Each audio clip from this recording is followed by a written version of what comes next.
محور آخر. نعم. الفن. تكلمنا في السياحة ولا بد أن نتكلم عن الفن؟ والله أنا يعني طبعا هم يحملون حملا شديدا على من يتكلمون في أمر الموسيقى اللي هي المعازف. نعم. وأنا أقول المعازف وقع فيها الاختلاف بين أهل العلم، لابد أن نعترف بهذا. ومن أراد أن يراجع فليراجع نيل الأوطار للشوكاني، وكذلك ليراجع الفتح الرباني في فتاوى الشوكاني.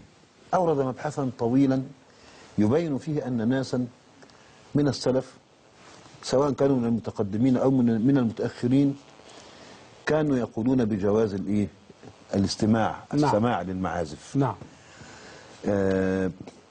لكن الأئمة الأربعة على تحريمها. أردت من هذا أن أصل إلى ماذا؟ إلى أنه إن ثبت الدليل، والدليل قد ثبت في صحيح البخاري من حديث أبي مالك الأشعري رضي الله تعالى عنه أن النبي صلى الله عليه وسلم قال: لا يكونن من أمتي أقوام يستحلون الحر والحرير والخمر والمعازف. نعم. فالعلماء استنبطوا التحريم من ثلاثة أمور. الأول قوله عليه الصلاة والسلام يستحلون. نعم صلى الله عليه وسلم. الثاني أنه أورد المعازف مقترنة بشرب الخمر بالزنا والعياذ بالله. الحر اللي هو الزنا الفرد. نعم. ثالثا أنه توعدهم بخسف ومسخ في بقية الحديث، لكن لا أريد الإطالة ولا أذكر بقية الحديث. نعم. لكن ستظل المسألة خلافية. نعم. والشوكاني بعد أن أورد هذا البحث قال: أنا لا أحب المعازف وما جلست في مجلس لها أبدا، لكنني أردت أن أبين للذين يحرمونها أن الخلاف قد وقع في ذلك، عشان بس تنضبط الأمور. أي. المسألة ما تاخدش رتبة غير رتبتها. فخلاص اللي عايز يعمل معازف يعمل معازف إن كان يعتقد يحلها.